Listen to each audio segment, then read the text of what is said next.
Hi, my name is Katie Townsley, and I am the Executive Director of the Carroll Technology Council, and we're here today at our second annual Tech Storm Conference in conjunction with Carroll Community College. And with me is Sonia Hand of Advantage C, and she is the Director of Corporate Solutions for Advantage C at Carroll Community College. And so TechStorm is a partnership between the college and the Tech Council in bringing the technology and business community together for a morning of information and collaboration together in the community. And so we were fortunate this morning to have Chris Schock from the Department of Commerce be our keynote, and she talked about the Maryland innovation landscape, and that was great to hear the different resources that are available in the community. And then we've had several breakout sessions today that we have looked into with some other regional experts talking about various different topics. So Sonia can highlight some of those for us. Sure. Yeah, this morning we had breakouts in terms of wellness tech, telehealth, virtual reality and wellness and technology, smart homes for aging in place. And we also had another breakout session on apps for efficiency and productivity, improving that both in the workplace as well as at home. Right now we're having breakouts for, we've got a CIO affinity group that's going on through Carroll Technology Council, as well as a negotiating the deal breakout. And then shortly we'll be having breakouts with regard to, let's see. Again, Chris Schock will be speaking again more specifically about some of the programs that are available for our entrepreneurs and small business owners here in the county through the state. And then we have an agile business panel that will be led by several individuals. And they'll be talking about agile business as it relates to the workforce. So rather than agile as it relates specifically to technology, how that the agile concept has thus been applied to workforce and human resources and teamwork. So we're really excited to hear about that as well. And we've got some great sponsors out today. This is, like I said, like Katie said earlier, it's a partnership between the Carroll Technology Council and Carroll Community College. But we also have sponsors including Carroll County Economic Development, NetAV, and Magic.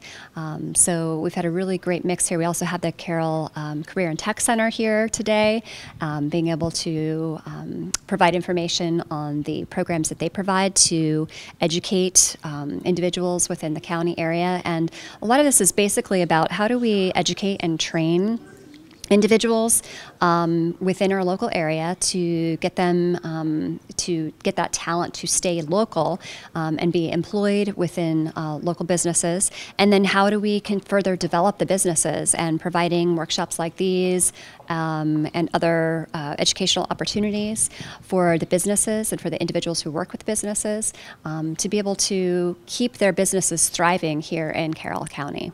And that's actually a great segue into our Tech Hire initiative that, again, the college and the Tech Council are partners with Magic and Economic Development with, as far as finding local talents, developing programs to be able to hire them and keep them here locally. I gave an update earlier about our 6-month update, I think, since we came on board with this. And we are growing in leaps and bounds, and we are so excited about our wonderful success stories that we have with a lot of our community employers and keeping our talent local and developing programs that are going to be innovative and just great initiatives in general to be able to do. And so we're really excited looking towards the fall with the coding boot camp that we're all a part of as far as being a part of the collaborative partnership with that. So there are a lot of great things that are going on in Carroll County. We encourage you to check out the classes that are being offered here at Carroll Community College. Check out the Tech Council. Our website is carrolltechcouncil.org. And if you're interested in Tech Hire or the Tech Hire Initiative, you can go online to cctechhire.com and learn all about that Tech Hire Initiative as well. And so we're hoping to keep this going as an annual conference. So just, follow along with either the college or the Tech Council and just to find out some of the great things that are going on in the community, because there is a full calendar of everything that's available. And whether you're a young person, a student, college age, just graduated, or you work at a business, at a local business, you're the owner of a local business, this is for all of you. So, or you're just interested in technology and what's going on in Carroll County. So, it's really all of the initiatives that we've got going on here. We're trying to encompass the entire county and get everybody excited about innovation and technology in Carroll County. So thanks for joining us today, and we hope to see you at one of our future events. All right, good morning. Welcome everybody to Tech Storm, the second annual. And I hope everybody's gotten a chance to get some coffee. I definitely see water around. I wanted to go over just a few logistics. You all have a registration form in front of you. If you did not fill out a Carroll Community College registration form when you checked in, if you'd please go ahead and fill that out now. And you can just leave it when you head off to the breakout sessions. You can just leave it there at the table and we'll collect them to make it easy. You have a pen in your goodie bag. So, sorry, can you hear me? All right, you've got a pen in your goodie bag. Also, the folder that you all have, you should all have a folder that you get at the registration table that has your schedule for the day, and it also has the room numbers next to the titles of the breakout sessions so that you know which room to go to. There's one room right here across the hall and another room off on the side. We're going to try to keep things running pretty well today. So welcome everybody. I want to thank everybody for coming, and I want to put out our greatest appreciation to the Carroll Technology Council, who's been a partner in the development and of the Protect Storm program, and you'll be hearing from Katie in a little bit, but they're just such a valued partner with the college, and we're really excited to be able to put on this event with them every year. I also want to thank our speakers for today. It's fantastic. You guys are here, and we're really eager to hear from you. And I want to, of course, thank our sponsors. They are Carroll County Economic Development, Net AV, and Magic. So thank you all very much. And I'm going to go ahead and pass this off to Dr. Ball, the president of Carroll Community College, to welcome you all this morning. Thank you, Sonia. Thank you, Sonia. Can you hear me? Good morning, everyone. Good morning. Oh, man, it's that kind of morning, huh? Okay. Well, I just want to say good morning and thank you all for being here. When I walked in and everybody was out in the lobby out there, I thought, boy, it looks, as a tech storm, it looks pretty breezy out there. It's a good turnout, and appreciate you being here this morning. I just can't tell you how happy we are to be playing a role with the community in tech development and in really pushing this idea of tech storm forward. The tech momentum in this county is growing tremendously, as evidenced by the crowd that's here today and this growing crowd that is attending these events and so on. So it's a partnership that we really enjoy, and thank both Tech Council and the Economic Development Office for your work with us, and thank the staff for helping to put all this together this morning. We look forward to working with you. Let us know what we can do to help you in any way possible, and we look forward to our continued partnerships. So enjoy the morning, and I won't stand between you and speakers. So, Sonia.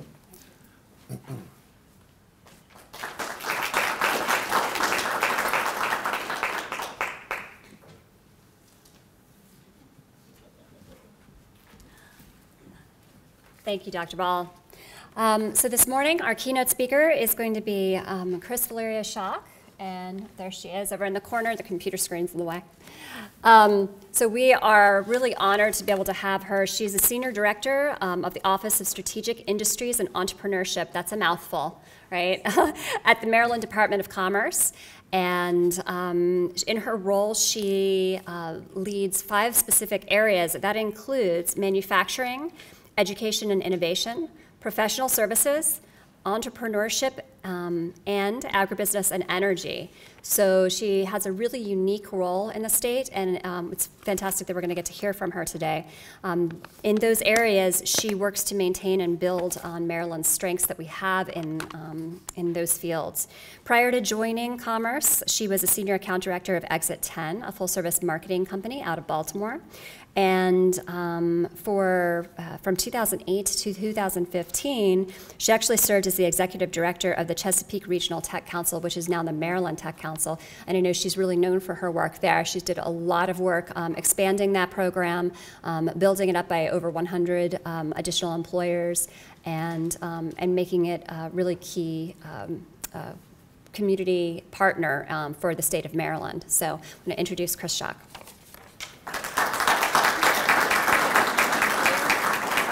Before we get that, transfer that up to, thank you. Awesome, thank you. led a tech council, but I rely on the help of technical assistance. Right. Thank you. Okay, great. Good morning, everyone. Good morning. I'm going to come over this way and just try to get away from the podium a little bit so we can have a little bit of an exchange here. So yes, I'm Chris Schock. I lead the Office of Strategic Industries and Entrepreneurship. It is a mouthful at the Maryland Department of Commerce. I've been there for just about 6 months, so my disclaimer is #6 months. I am still learning, but really thrilled to be here with you this morning. And my game plan for this talk, mission, let's see if this, all right, it works right from here.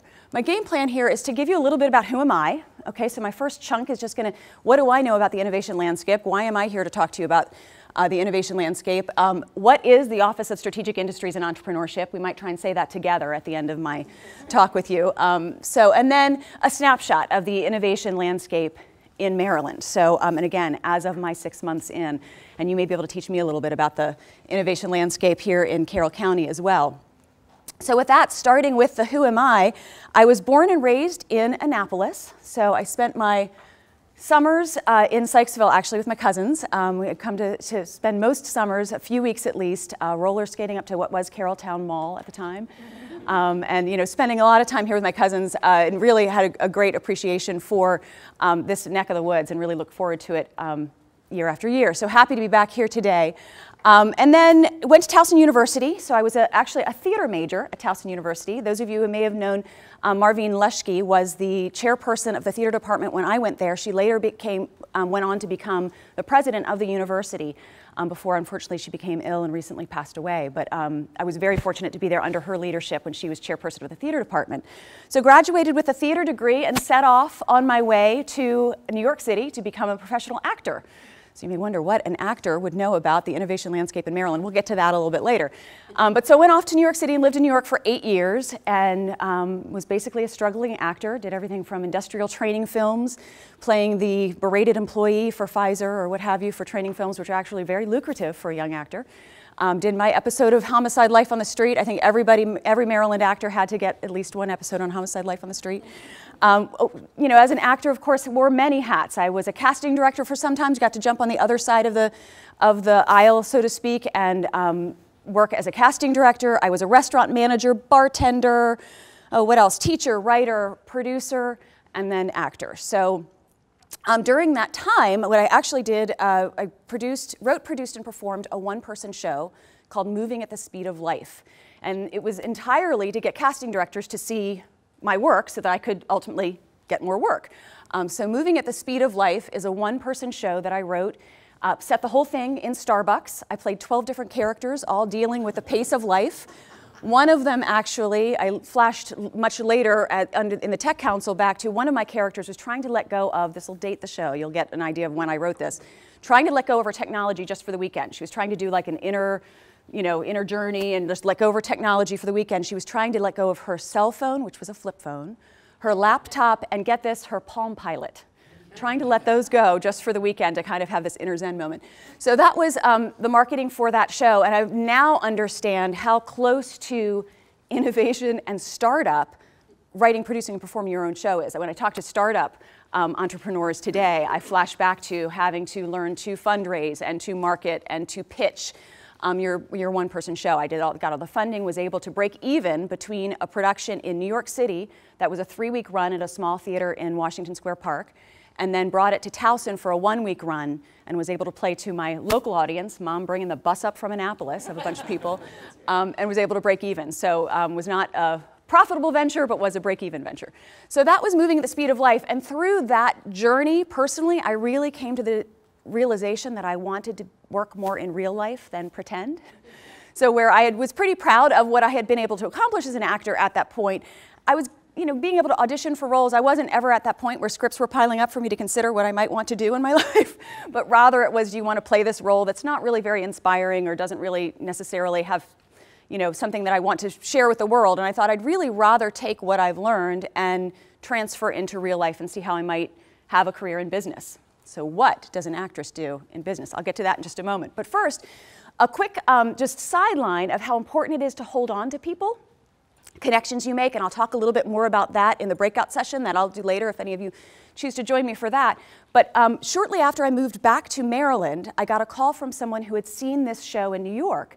And she was a young actress. She was in New York at the time, and then she went back to Canada, where she was from, and she asked if she could do the show that I'd written for the Toronto Fringe Festival. I was living in Maryland at the time. I said, fly me up there so I can see it, and sure, do the show. So she did, and I got to go up and spend a week in Toronto and got to watch her do this play, and that was all really cool.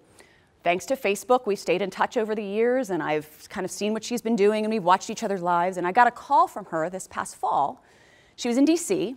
Again, she's from Canada, so she says, someone just told me how close Annapolis is to DC. I'm in DC with my show, I didn't know what show it was.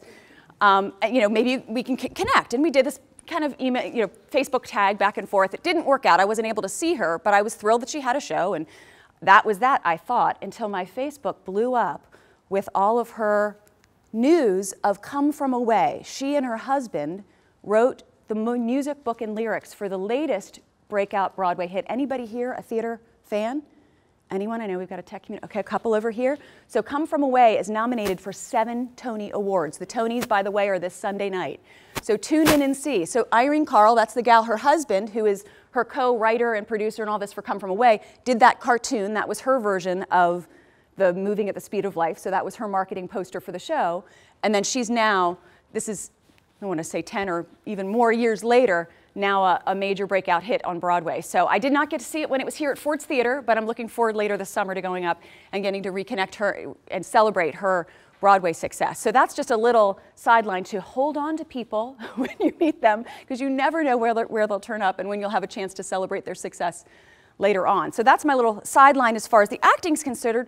But so then what's next? So how does an actor, getting back to the innovation landscape, forge a way in business? The first step was wine sales. What does an actress do, right? An actress sells herself. Bartends, manages restaurants, so what I knew was wine. So I was fortunate to get a role. Lived in Annapolis at the time, but commuted to DC every day. The wine wholesaler was in Baltimore, so I'd show up on Fridays, get my wine for the week, and it was a tremendous boot camp style lesson in sales. Showing up, walking in the door with my book of wine. We had a very boutique book of wine, so nobody had to have my bottles. It was not, later on we got Yellowtail, and then they had to talk to me. But initially we had very unique, lovely wine, but nothing anybody had to have. There were other wine reps walking in who also had spirit portfolios with Absolute and all the stuff you had to buy. So, oh, by the way, try these couples of, these bottles of wine. Nobody had to talk to me. So it was a really great lesson in resilience and showing up and organization and marketing, because all those wine reps do their own marketing for all those pieces. They have to make their sell sheets and their shelf talkers and all that stuff. So it was a tremendous lesson in sales. And one of my favorite advice I ever got from my manager at the time was, when you're having a really bad day, all of you in sales probably know this already, go see your favorite customer. Even if they don't need anything from you, you just saw them the day before. If you're having a really bad day, go see your favorite customer. And it was tremendous advice that I count on today.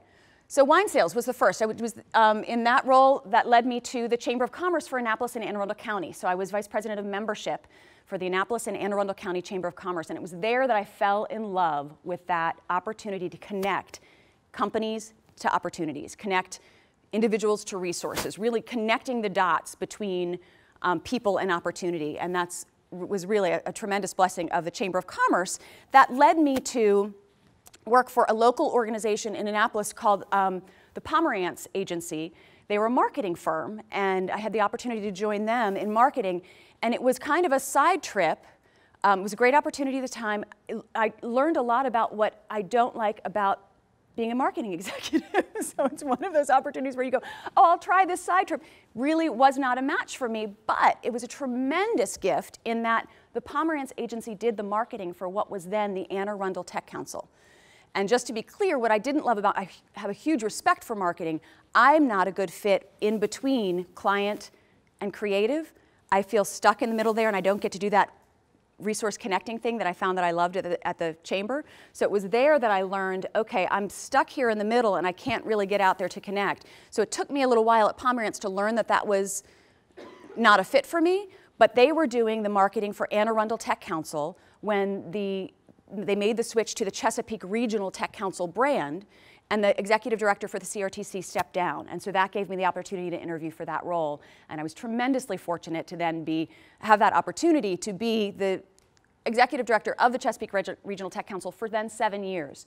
So I really got in there. That is when just my passion for understanding a specific business, really getting in there and understanding what the opportunities are, who they need to know, how to connect the dots throughout the state.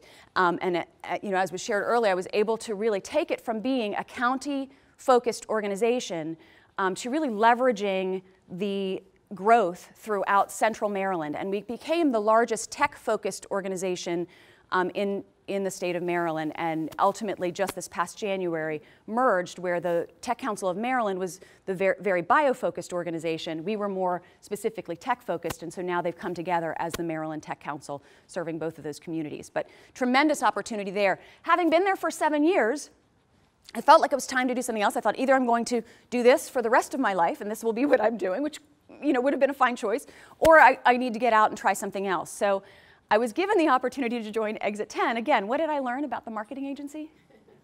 One would think that would have been a hint, right? But the great thing about Exit 10, they gave me the opportunity to take my time wrapping up the CRTC. So I knew I really wanted to not leave swiftly, but to really leave that in good stead so that it would go on and grow. So Exit 10 said, take a couple of months, take your time, and then I went to join Exit 10. Now the fun thing about Exit 10, while I did learn again, it took me the second time to realize what it was about a marketing firm that wasn't a fit for me. But being there in between client and creative team, being in that middle, I did have the opportunity to work for CSX Transportation. So I was hired to work for their largest client, which was CSX Transportation, and it was such a great learning experience. About a company of that size, we got to work on their corporate social responsibility business, as well as their internal wellness campaign business, and it was just a tremendous learning experience. So I deeply value the time that I was at Exit 10, but again, it kind of went, what's missing here? I'm not having that opportunity to engage directly with businesses, understand their needs, and figure out how to help them grow here in Maryland. So I reached back to the Department of Commerce, having worked with them a great deal in my tenure at the CRTC, thinking they might know of a business, not thinking I wanted to go work for the government, because I've never worked for the government before. So thinking maybe they know of a business who I could help. And so fortunately, back to holding on to people, having good relationships, Steve Pennington, my now boss, was a former member of the Chesapeake Regional Tech Council. So when I reached out to the Department of Commerce, Steve had this opportunity to lead the Office of Strategic Industries and Entrepreneurship. What's that, right? So I go to meet with him, thinking more to learn more about the office, and again, maybe there's a business connection that I could go work with. And as he then shared the energy at the office and really the open for business excitement of what's going on at Commerce. Now, I had the opportunity to meet Secretary Gill at my last Tech Awards with the CRTC. We did it in Baltimore, and Secretary Gill had just come on board to lead Commerce, and he was our featured welcome speaker at that event. So I had gotten a little experience of his passion. How many folks here have been in the room when Secretary Gill addresses? Yeah, a little bit of passion, right? I bring you that passion today. So I'd had a little understanding of that, and then sitting with Steve and understanding their vision for commerce and really being proactive and helping businesses, it got me a little bit excited. Then we talked about the different industries, which I'm about to cover in this area, and I got even more excited about really getting to connect with companies here in Maryland. So that brings us to Open for Business. So here I am, 6 months in. I started December 1st with the Office of Strategic Industries and Entrepreneurship. So what is that? So the Department of Commerce, and actually is Tamar here? Yeah, Tamar is here. She snuck in the back. Tamar, I've got a shout out for you. So we have, as I head into the structure here, Open for Business, what is OC? So we are divided into the regional team, the Business and Industry Sector Development Office, which is Steve Pennington's office, so that's our group, is divided into two sections. So those of you who know Tamar, and Tamar, you raised your hand, but could you stand up for a quick moment? So Tamar, hopefully most of you, probably most of the room already knows Tamar. Tamar is your boots on the ground here in Carroll County. So we are divided into two sections. The regional folks who get really in the weeds in their specific region. They know all of the players. They know the landscape and how to connect folks on a local level. Then we have the industry teams, and they know the industries on a deep level. So as far as the industry sectors, that would be cybersecurity, biohealth, and strategic industries. So it's kind of like, my section is kind of the kitchen sink, everything else. It includes manufacturing, education and innovation, professional services, agribusiness and energy, and then entrepreneurship. So that would be the startups, the early stage, the emerging growth. So that's a lot, right? I mean, 6 months in, it is a lot. So we'll start with manufacturing then. I'll just give you a little overview of each of these 5 areas that are within this group. So manufacturing, I'm going to use my notes here, 6 months in. 60% of Maryland's manufacturers are advanced, producing high-mix, low-volume, high-technology products. Using advanced materials, processes, and machinery, companies develop heavily engineered, customized products, so such as sensors, unmanned and autonomous systems, medical devices, electronics, and capital equipment.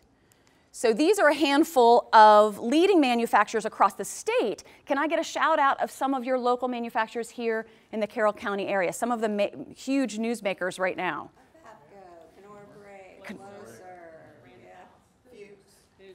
Yep, great. Yeah, some great headlines recently in Carroll County. So yay.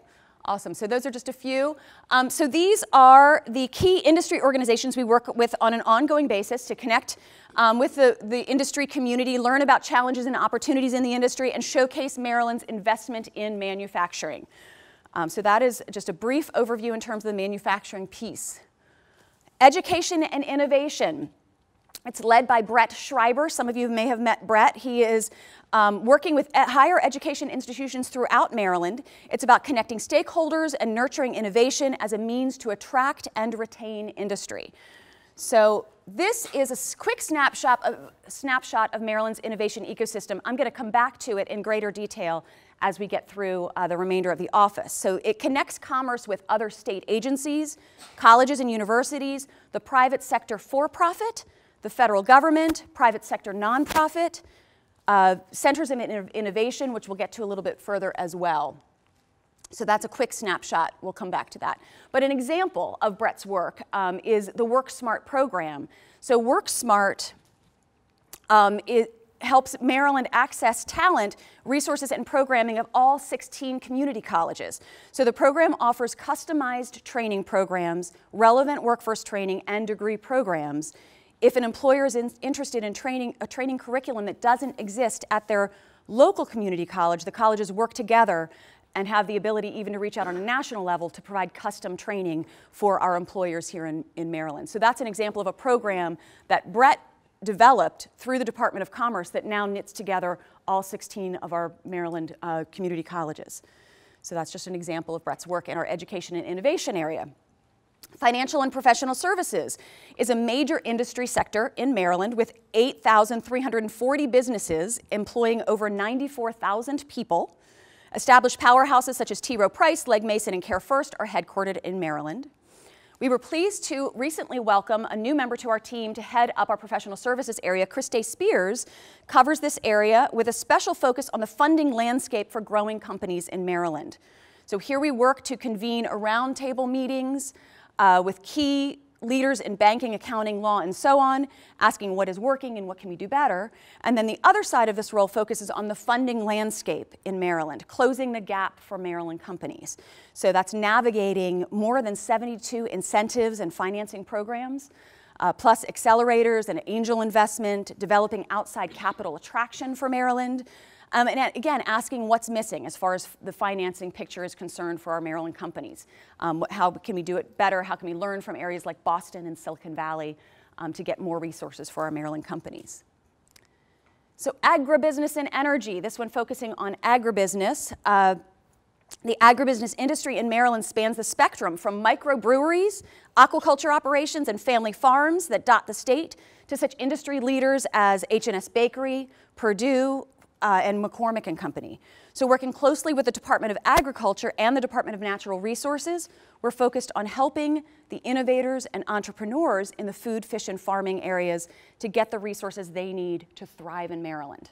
So that's the agribusiness side of things. I'm in the process actually of hiring a program manager for the agribusiness and energy piece. So we're still working our way through that process. And, I'm getting ahead of myself. The energy side then, Maryland's natural gas, electricity, and nuclear power companies are joined by solar, wind, geothermal, and biomass enterprises with shared vision toward the state's smart, green, and growing energy future. So the program manager who comes on board will work closely with the Maryland Energy Administration and the Department of the Environment to help energy innovators and entrepreneurs get the resources they need to thrive in Maryland. So that's our agribusiness and energy area. Which brings us to our entrepreneurs, our startups, early stage and emerging growth. Has anybody seen the Startup Maryland bus here in Carroll County? Yep, okay, it'll make its way around. So Stacey Harvey-Reed is the program manager for this area. She's charged with finding the companies in Maryland positioned for growth and learning how commerce can help accelerate their growth. So there's a sampling of some of Maryland's 36+ business incubators. Stacey asks, or we ask, where can we provide the most meaningful difference from funding sources, but also more the connecting, convening, coordinating. So there's just a handful of some of the incubators in the region. Some of the success stories, some of the companies that have had great success here in Maryland, we ask, what were the roadblocks or impediments to their growth? How can we keep them here? How can we make more of them? So again, Stacey Harvey-Reed leads up that area in collaboration with our team. So this is the startup support in Maryland. You'll see some synergy with the overall innovation landscape that we'll get back to in a moment. So similar areas, the colleges and universities. So she works closely with Brett on our team with the colleges and universities, the incubator network, tech councils. This is where we work closely with our tech council partners, industry associations and nonprofits, the funding landscape. So she's working closely with Christay Spears on our team on the funding landscape, Startup Maryland, of course, we saw the bus, and the government partners. So that's the startup support in Maryland. So that is the Office of Strategic Industries and Entrepreneurship. Again, the manufacturing, education and innovation, professional services, agribusiness and energy, and entrepreneurship. Now, as I mentioned, I'll mention here, mentioned biohealth and cybersecurity. While those are large enough industries for the state of Maryland that they have their own industry groups within commerce, we work very closely, as you can imagine, with these, with the emergence of 4.0 and manufacturing, a great convergence with cybersecurity. There's a lot of synergies between these. Medical device manufacturing, very close with the biohealth side. So we're a very collaborative team. While I've outlined kind of the buckets of each of the areas in strategic industries, there's a great deal of overlap and back and forth within the industry team. Set aside then all of the overlap and collaboration we have with our regional partners who are out throughout the state of Maryland. So that's the organizational structure and kind of the Office of Strategic Industries, which will jump us on over into the innovation landscape. And really, I was sharing with Katie earlier, it's a great challenge to talk about the innovation landscape with a group of folks you've never met before, because I'm not sure where you are and what your businesses are. And I look forward to, if any of you join me for the breakouts, we're going to have a more interactive opportunity where I'll get to learn more about your businesses.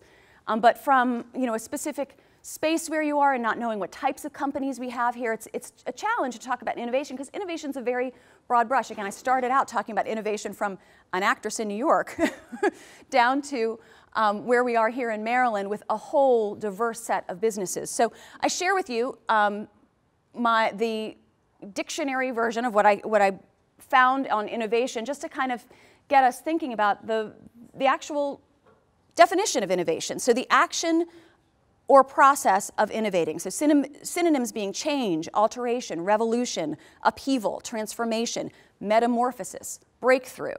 Okay, so we're talking about a new method, idea, product, etc. A new idea, device, or method. The act or process of introducing new ideas, devices, or methods.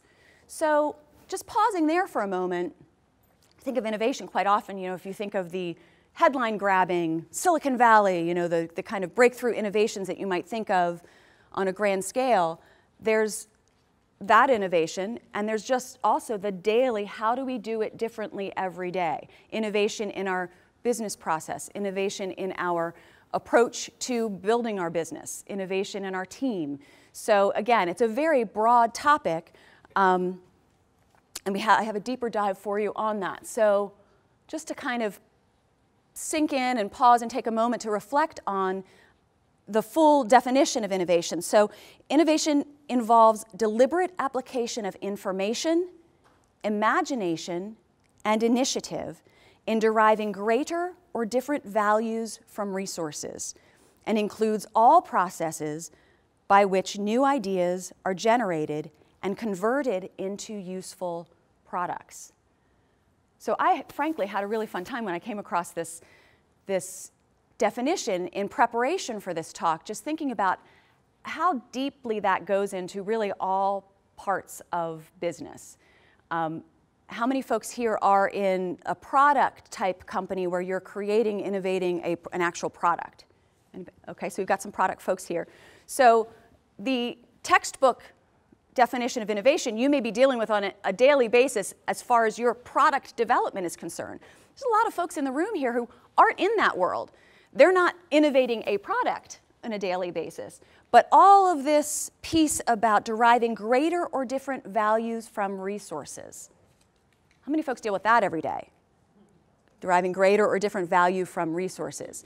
So I just, again, it was an awesome task to bring to you today to talk about the innovation landscape with a diverse group of folks here. But I encourage you to think about innovation in a broad sense and think about, again, I kind of flash back to my slide on holding on to people. How do you innovate your relationship development? You know, what are you doing on a daily basis that might do that differently, that might derive greater value from resources, and how you approach relationship development and how you approach you know, your business, even if it's not specifically innovating a product, but it is bringing information, imagination, and initiative. That's one of my favorite words, that initiative word, right? So generating and converted into useful products. And again, the products not necessarily being the literal products, but the product of your engagement in your activity. So let's jump back then to that innovation ecosystem. So diving back again, this is from kind of Brett's world and my team, the innovation landscape. It includes commerce, so our team, other state agencies, colleges and universities, the private sector for-profit, so that's industry, right? That's companies and all of the innovating that you're doing within your companies. The federal government, the private sector nonprofit, our tech council partners, the centers of innovation. So NIMBLE and the Advanced Manufacturing and Medical Device Center are two examples of public-private partnerships that are coming out of the Department of Commerce that are bringing stakeholders together to drive innovation in advanced manufacturing and medical device development. So that's an example of an output from collaboration between a couple of these areas. So these are the puzzle pieces, and we can talk about any one of them, or if there are questions about any of them, or ideas that you may have to share about any of them. But what really struck me again in preparation for this today, these are all the pieces of the puzzle, but you essentially bring the innovation. Depending on where you are, what you're looking for, and which of these pieces, perhaps many of them at one time, can help you get back to that place, that deliberate application of information, imagination, and initiative. So using, for example, if you start with for-profit private sector, a company that may be, for instance, one of the projects we're working on right now, a large company that needs to innovate. So needs innovation, but they're a large company and they are running their business every day, and trying to get that innovation is challenging. So we have in Brett's team, he's working on a project of bringing smaller startup companies who need customers.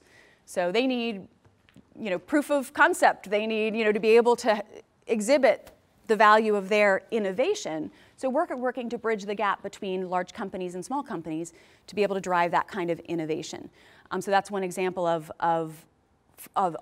how commerce, the state agency, is working with for-profit industry to help drive innovation there. So that's one example. Here today, the community college working with the Tech Council is a prime example of the innovation landscape, and how you can have a nonprofit organization coming together with education, to drive this kind of innovation, this conversation around innovation and bringing stakeholders together. So that's another example. With any of these, and I know that slide's a little bit dark, so I'm not sure if you can see all of these up there.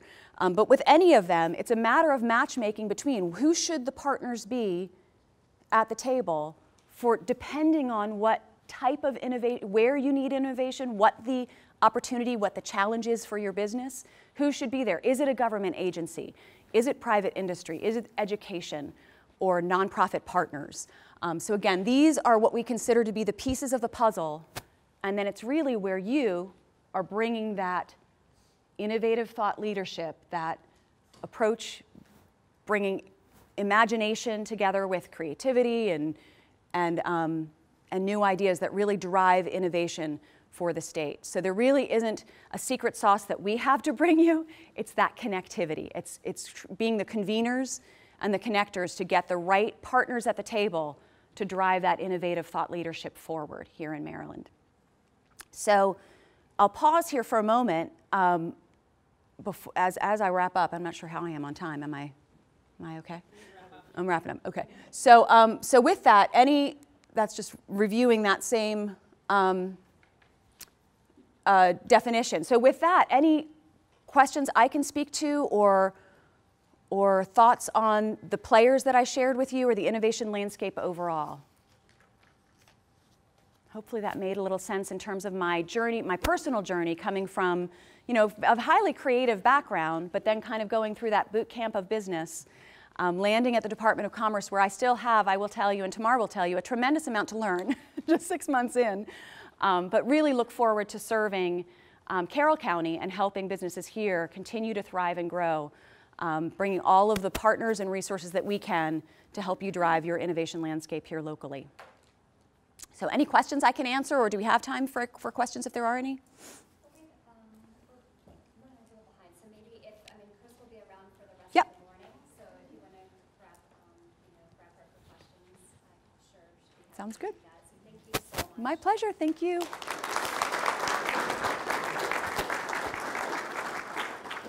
Thanks.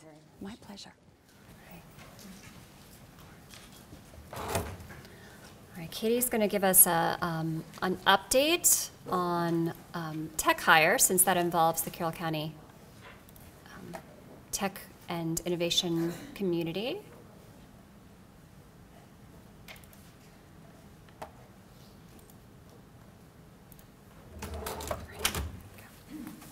I'm going to fly through this, I promise. Okay. So as you know, for those of you who were here in January, we announced our tech hire initiative. At the time, it was 4 partners and 5 employers. And so I just want to bring our update up to speed as to where we are now. So our primary partners in the tech hire initiative are Carroll Community College, Carroll Technology Council, Magic, and Carroll County Department of Economic Development. So just a real quick overview. What is tech hire? Tech hire is our job seekers. It is our training partners, and it is our employers. It is a pipeline that is orchestrated by our partners, again, to get these employers, keep them local, and to get them the best jobs that we can find for them. Again, Tech Hire is a national initiative that was founded by the White House. We were announced December 1st, 2016, thank you. And again, it facilitates the employers for the discovery of non-traditional talent. Again, when I said we start off with 5 partners, now we have over 25 partners. If you are interested in becoming a Tech Hire partner, please reach out to me at the end of the afternoon or the end of the morning. We would love to get you involved in this. We have everybody from healthcare to digital media to electric companies to the community media center to entrepreneurs store. So we'd love to have more people involved in this. Again, it costs nothing. It is just a free resource for the community to help you find some talent. So how can you help? So first of all, again, sign up. Reach out to a lead partner, whether it be the educational institution, whether it be myself, the Tech Council, whether it be with Magic, or Economic Development. Come out, join us at Tech Hire events such as a boot camp, a graduation, a tech meetup, a Tech Council meeting, a hackathon, to be a part of it. And then share your feedback with us. Let us know what your thoughts are. How can we improve this program? How can we meet your needs? In January, we had a roundtable discussion after we did our launch, and we were able to develop some amazing programs after hearing the employers' feedbacks. So again, that's a way that we work closely with Burke, with the college, with our tech council members to say, what do we need to do to be able to create programming that will be beneficial? We do have a website, cctechhire.com, that you can follow to stay up to speed on things. So what are some of the tech initiatives, tech initiatives that we've done? Some of our recent community initiatives include, we've added more than 20 employers in the last 6 months. We have secured funding through recommendations of the Carroll County Broadband Advisory Board to the commissioners to build out the broadband sector. We've engaged with the tech community through the Carroll County Tech and Innovation Work Groups. We developed and launched Carroll Community College drone pilot and media productions programs in conjunction with the Community Media Center. We have formed tech advisory panels to create a coding program. We've held numerous job fairs. What else have we done? We have delivered ongoing free recruitment and assistance through the Maryland Workforce Exchange. We provide ongoing on-the-job incumbent worker training to qualified candidates. We provide a year-round youth program for experienced workers ages 16 to 24. We've made available Prove It assessments, which is a soft skills and technical skills program at no charge. If you were here in January, we heard you say soft skills is a major problem that we have with employers, and so we're really looking to develop programs to that. Magic has held their third Capture the Flag and Ethical Hacking Challenge. They also had a tech demo day in March, which was wonderful, highlighting local tech companies. So we have success stories. If you were here in January, you got to meet Stafford Mack, who was a pre-press specialist who is now working with one of our tech council members, Tier 1 Technologies, as a IT specialist. He went through training through Burke and the college to do that. Another success story is Patrick Raquel, who was an inventory control specialist and now works for Carroll County government as an IT specialist, or I'm sorry, a network engineer. Another one is Cole Lockard, who was enrolled here in the cybersecurity program at Carroll Community College and now works with Tomlin Technologies. Another success story is Diana Gallon, sorry, who is the project manager, or who was a project manager, and now she is a program support specialist here at the community college. And finally, another one that we wanted to highlight is Brian McLean, who is a recent graduate from UMBC and did time in the Marine Corps, and now is a product manager for Bite Lion. So these are just some of our wonderful success stories of people who have reached out to us and our employers that we work with and say, hey, let us know of some talent that you hear. We'd love to try and keep our talent local. So what are some of our upcoming initiatives that we have?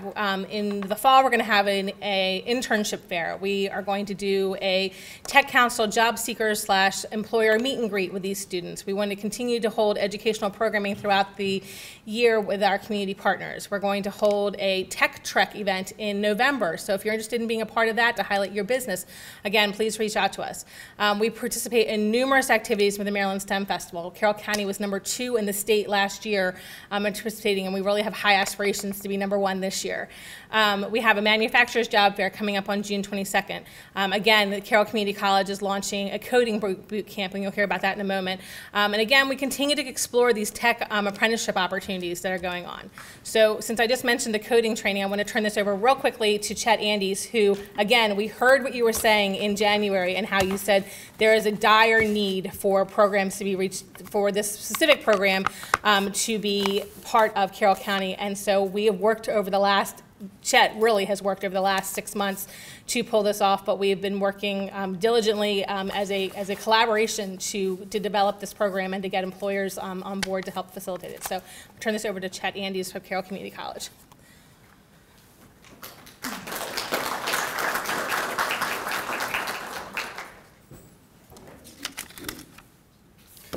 Thank you, Katie.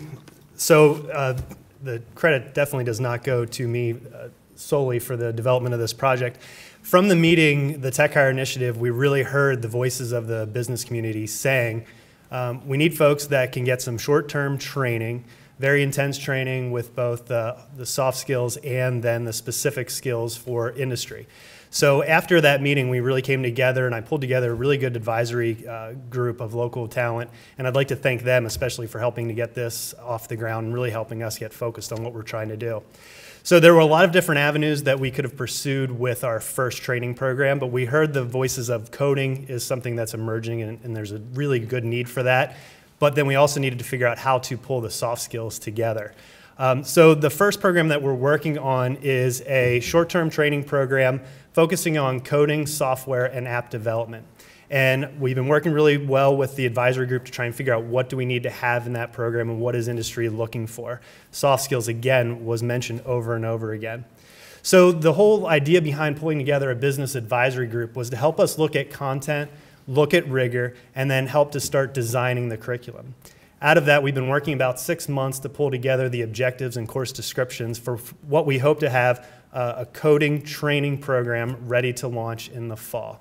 It's very robust, and it'll have 4 main courses focusing on app development, intro to the field with front-end development, back-end development, and then full stack development by the time they're finished working with industry professionals to help meet those needs.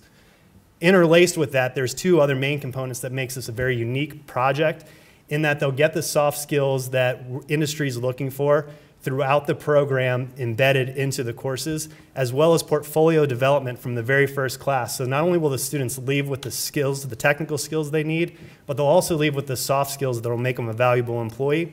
And then they'll also have a portfolio that they'll be able to present to those employers at the end of their training. Oops. So what we're looking at is possibly pulling together a coding apprenticeship by the time we're ready to launch this in the fall. So what we're looking for from today is we're trying to gauge the employer's interest to see if there's folks out there, business partners, that would be interested in having this kind of talent inside of their organization. There's a couple key components to this. We're looking at potentially getting state of Maryland apprenticeship grants, and we're looking to have that help us fund 2 main points of this. It would be curriculum development and then oversight of the program to make sure it runs smoothly with our employee partners. The training is over 2,000 hours of on-the-job training for those folks. The minimum requirement to complete that is 144 hours of classroom hours. Right now, the current draft, which is with the advisory group and under review, currently has over 300 hours of classroom training in it, so much more than the minimum. The program length will be 1 year for those apprentice folks. And at the beginning, the apprentices would be paid by the employer at a training wage, and then the expectation is after successful completion, the employees would receive a pay increase and have the opportunity to stay on board with those employers.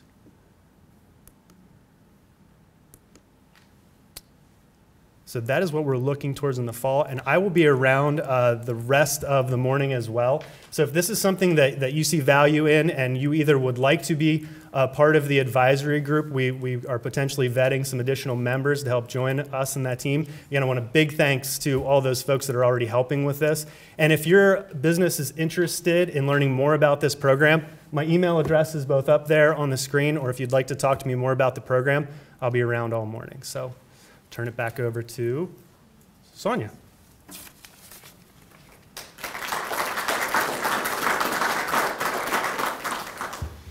All right, so we're going to go ahead and move really quickly into our breakout rooms, but I did want one more little piece of housekeeping, which is that in your folders you have an evaluation form. So at the end of today, if you could please be sure to complete that, and you can just leave it wherever you're sitting in your breakout rooms or whatever, and we'll come by and pick those up. Something else? Yes, we're gonna be adjusting the time. We're gonna go ahead and we'll be going around to each of the rooms and letting them know. So, okay, the first breakout is gonna be 9 to 9:40. So, presenters, if you're hearing me, let's be sure we wrap up by 9:40, please, for the first session. All right. And just a reminder, the wellness tech is going to be in room K115, and digital mindfulness apps to boost your efficiency and productivity is going to be in K116.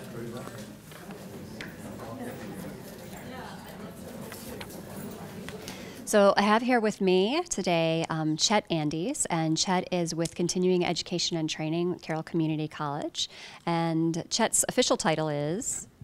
Coordinator for IT and Workforce Development, but I'm just a program manager here at the college. All right. And we're going to talk a little bit about a new program that's currently under development. It actually came out of the kickoff for the Carroll County Tech Hire initiative, which was held in January. And as a part of that, what we did was we talked a little bit about Tech Hire and what it is and all the parties that it involves, all the community partners that it involves. And then we had some roundtable discussions. And we asked the employers and the companies, including tech companies and other types of companies, some questions like, what skills are the hardest to find locally here in Carroll County, and what do you find the most lacking areas in those individuals that you end up bringing in from Carroll County as your talent? What kinds of skills are they missing? Where are the gaps? And so we got some really interesting answers from those discussions and those discussion groups. And Chet's been working hard ever since then with some other community partners. And Chet, why don't you tell us about that? Sure. So it almost was comical at the end of that Tech Hire event as employers were responding to what they need from employers, what they need from their employees, and soft skills kept coming up over and over again. Folks that can answer the phone in a professional manner. And then, of course, the different technology skills that they needed. Coding was one that came up on the whiteboard over and over again, from basic coding for databases to app development, software development, things like that. So we needed to kind of pick which one we were going to focus on. And it made sense that coding in this area with some high-profile companies in our area was kind of the place that we wanted to start. And we wanted to figure out a new and different training program, not just an open enrollment program, not just a one-night class or a one-week class. We wanted to have something robust so that when students came to us and they went through that training, they were workforce ready. So I sat down with the team. I pulled together some really good folks from the community to have an advisory group to kind of help me figure out where we wanted to go with this, kind of look at the content and the rigor. So we developed a training program. And so who are some of the companies, businesses? I know you probably can't name all of them off the top of your head, but who are some of the businesses that are involved in that advisory group? We definitely pulled in the Tech Council from here in town. We have BiteLion, representatives from BiteLion working hard to help us pull this together. Scale's another company that's helping us to really figure out what content we needed to have in the curriculum. Great. And so you've been working with this advisory group, and at what point is the project right now? So I've finished up after getting all the feedback from the company and the Tech Hire. I went back to my office and started working on drafting up objectives, course descriptions, things like that, and basically the general framework for this new and different training program, figuring out how to work in a portfolio project. Right now that's completed and it's submitted to the advisory group, and they're reviewing the draft to kind of figure out where we need to tweak and trying to select languages, take objectives out, add new objectives, and just kind of tailor it to what we need in this area. Great. And what will the program, tell us a little bit more about how long it is, what kinds of areas of programming are covered, and how those soft skills are worked in that you mentioned earlier. Sure. So it's currently in draft form at almost 300 hours, a little over 300 hours of classroom training, both hybrid and project-based training. It's broken down into 4 courses. So we have a basic intro type course to really figure out if folks really want to get into this coding world. And then we're looking at the front end development, back end development as 2 separate courses, and then pulling the course together in this capstone type of project-based course so they can become a full stack developer, kind of pulling in all the skills they've learned from the entire program. We've embedded all of the soft skills throughout the program. So we don't just have one class focusing on soft skills.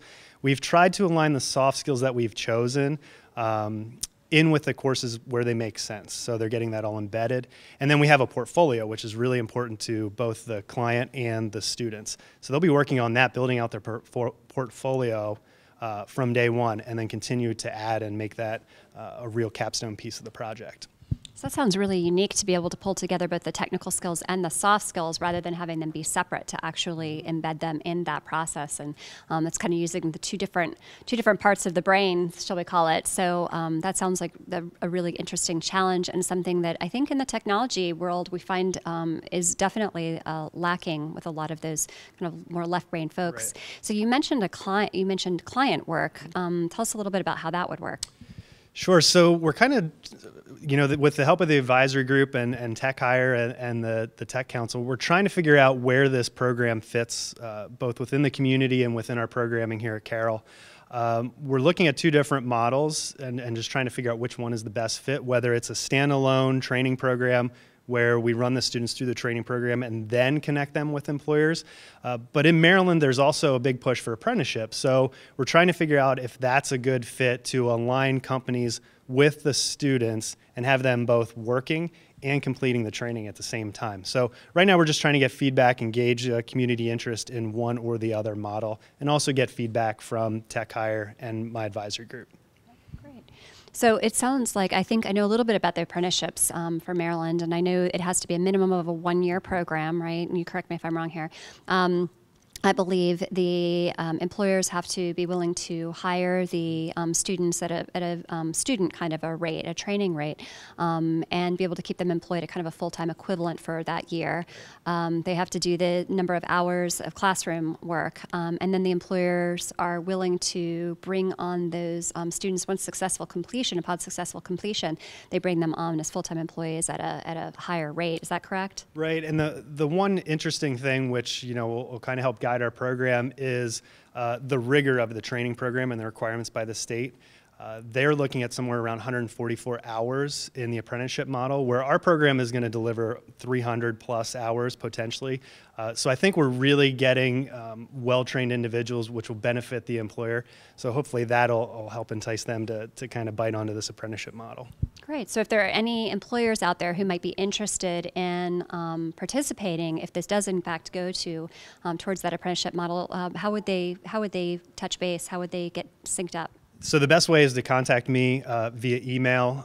You can either go to the Carroll website and do a search for my contact information. It's just the letter C, andys@carrollcc.edu. That's probably the best way. Or stop in the office. I'd love to have some more folks talk to me about the program.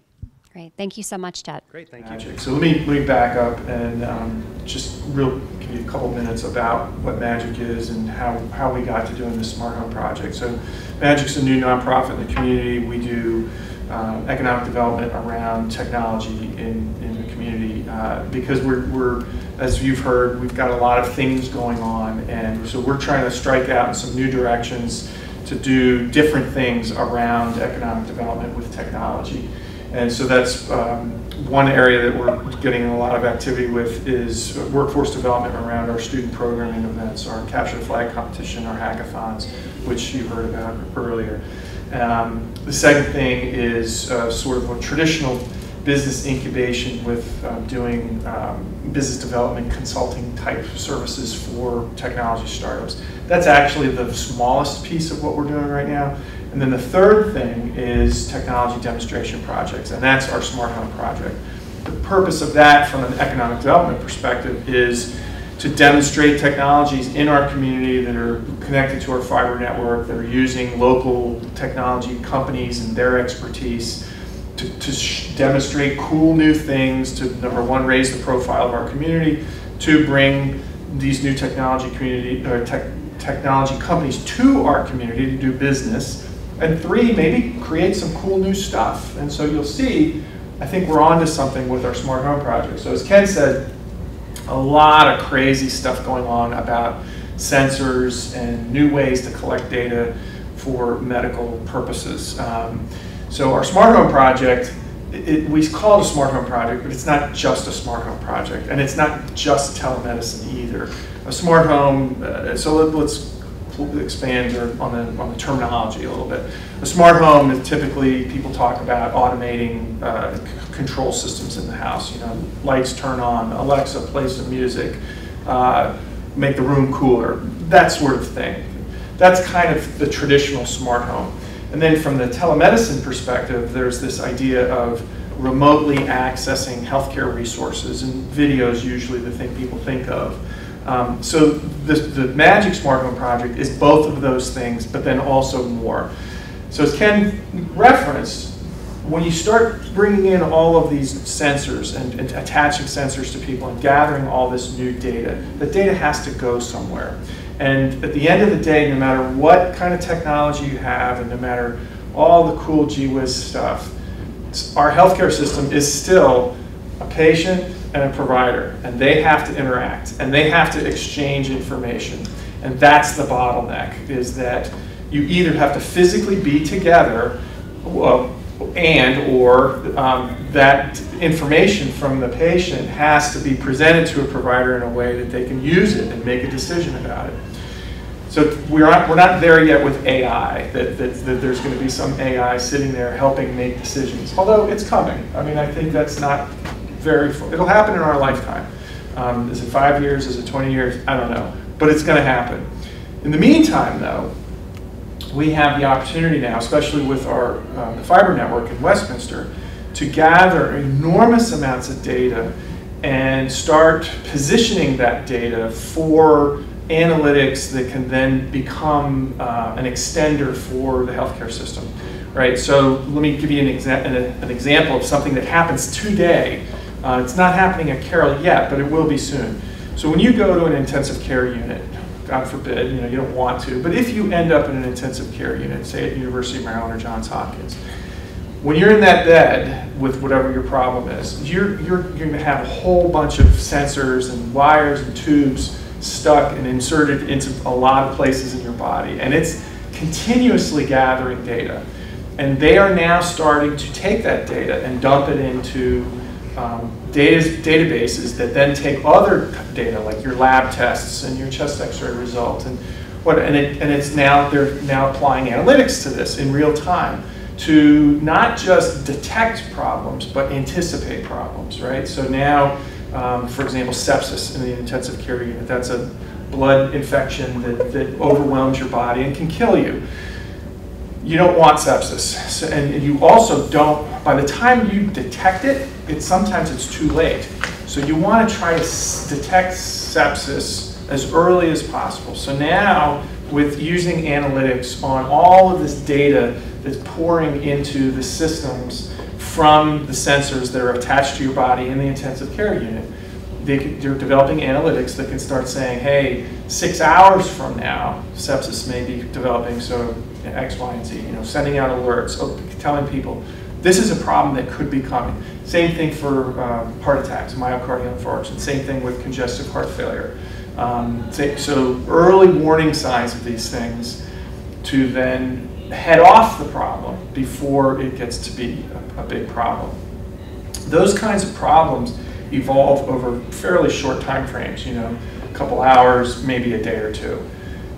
Well, what if, not what if, we are taking that same capability and pushing it way out into the community, right? So now the house becomes like a nurse. The house becomes your other set of eyes, ears, and maybe someday even hands, that is basically keeping an eye on the health of the occupants of the house.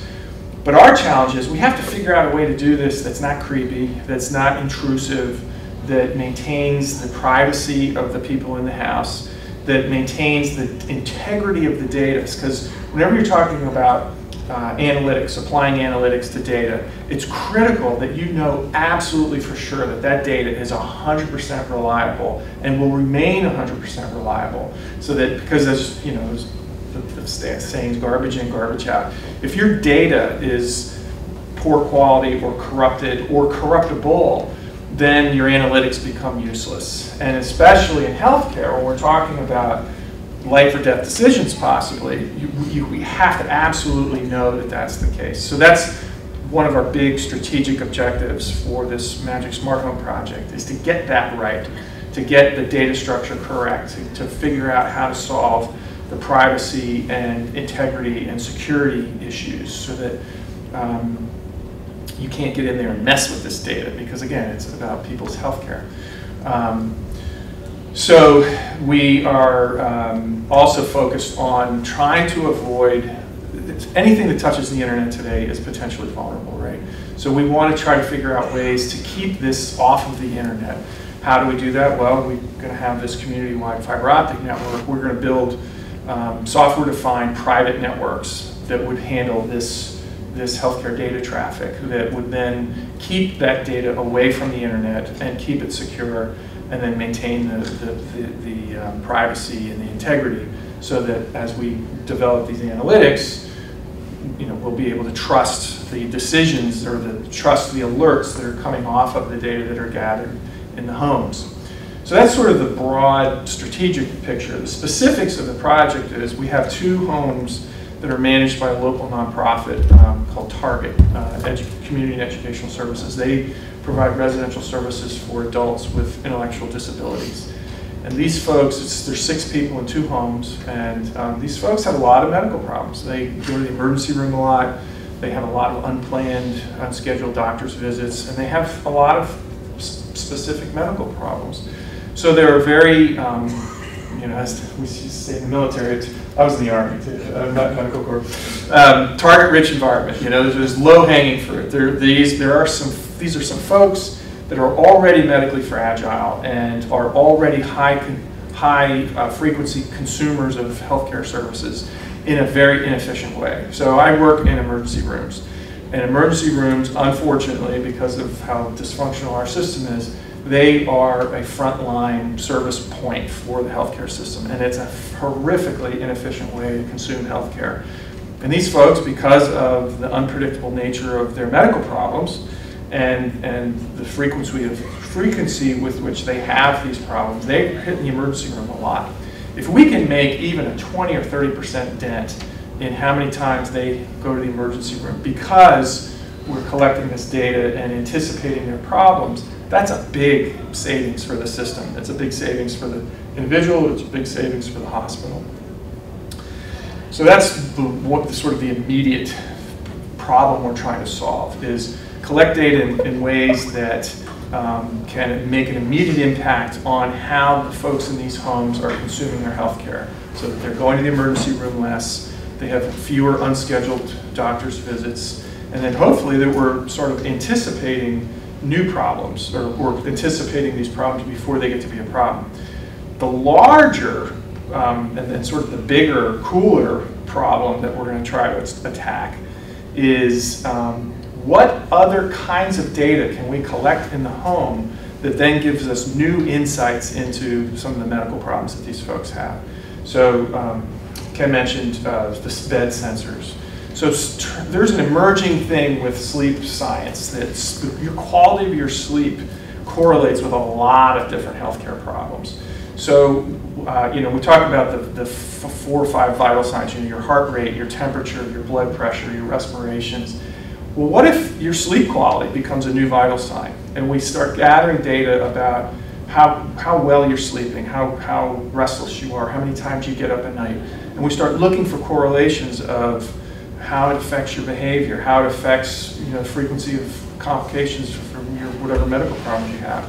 So that's a new vital sign. It's a new way of thinking about clinical problems and helping diagnose things early and helping people stay healthier. So that there's a number of opportunities there for creating new data streams from both the patient and the home, the temperature of your home, the humidity in your home, things that you never ever think about. I can't think about it as a doctor because I don't have that data. But what if I did have that data, and I had that data longitudinally? So now I can look back and see, oh, okay, there isn't. Well, it wouldn't be me, it would be the analytics doing it, saying, hey, here's a correlation. Maybe this means something, maybe it doesn't.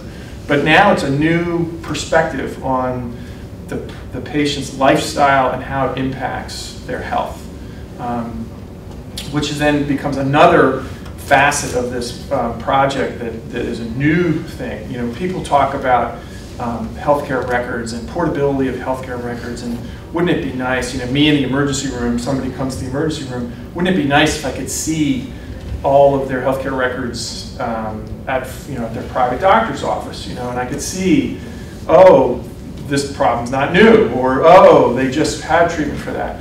Because the reality is the people themselves, the patients themselves, aren't terribly reliable. So you have to rely on the data. Well, by having this data being collected in the house and living in the house, you now have an archive. You now have longitudinal data that even with a provider having only an episodic connection with that patient, they still have access to all of that data that gives them some historical insight. Then the third thing, and this is what Ken alluded to with the AI, is no matter how well connected a house is back to the healthcare system, at the end of the day, you still need one provider interacting with one patient. Well, eventually there will be some capability, an analytic AI type capability, where you're going to have a software system monitoring 1,000 homes, and 995 of those aren't going to have any problem. Well, you don't need a doctor or a nurse or a PA going out and hitting every single one of that 1,000 houses. Now you've got the software saying house number 67, 342, and 576 are the only ones you need to call today. They're the only ones you need to touch base with because X, Y, and Z alerts. And now you're making you're increasing the capability of the system, but you're also making it more efficient so that the people, the humans who need to interact with each other to solve these problems, can do it in the most effective way, an efficient way, that they're only touching base with the people who need to be touched base with at that point in time for a specific problem. And it also keeps people from unnecessarily making appointments. Oh, I was worried about this. You can have that feedback automatically now and reassure people everything's okay, you don't need to whatever. And so then you're decreasing the inefficient overutilization of the system in the emergency room or the doctor's office. So it's very ambitious. This is a long-term project.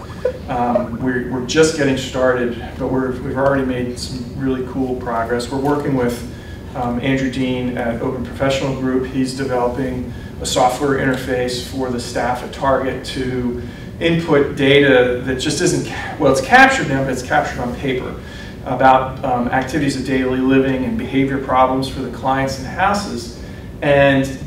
But they can't use that data for anything because it's sitting in paper binders. There's no way to correlate the data with other things that wouldn't be incredibly labor intensive. So we're going to put all that data into software, and they're creating an interface that the staff can just go enter that stuff that they used to put on paper, and now it's sitting in a database. And now we can start correlating that data with the other sensor data that we're going to be collecting from the clients and the house, and now start doing some of those analytics and start looking at new ways to help keep them healthy. So it's a great intersection between what Ken was talking about.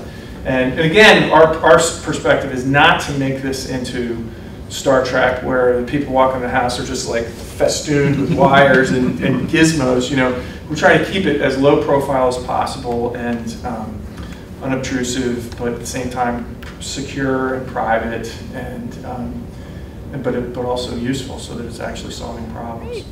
Good morning. I'm Tamara Osterman. I'm the Regional Business Development Rep for Carroll County with the Maryland Department of Commerce. The Maryland Department of Commerce is the state's economic development agency. We provide support to businesses that want to locate, stay, and expand here in Maryland, and I work directly with businesses in Carroll County across industries to support them and connect them with state resources. And with me, I have Chris Valerio-Schock, who is with our Office of Strategic Industries, and she was the keynote speaker today at our event, and I'm going to turn this mic over to Chris so she can introduce herself a little bit more and explain about what she and her office do. So, hello. I lead the Office of Strategic Industries and Entrepreneurship at the Maryland Department of Commerce, and was thrilled to have the opportunity to speak at with the keynote presentation today at Tech Storm here in Carroll County. Really excited to help connect the dots between our group, which covers manufacturing, professional services, entrepreneurship, agribusiness and energy, as well as education and innovation. So really trying to break down that innovation landscape, just all of the different components to innovation in Maryland, and how to connect the dots, find the opportunities to collaborate, leverage creativity, and grow opportunities here in Maryland. So just kicked off the conversation this morning while there are breakout sessions happening with a full morning of connecting and really resource opportunities. So we're really happy to be here and be part of it and help Carroll County companies grow and thrive here in Maryland.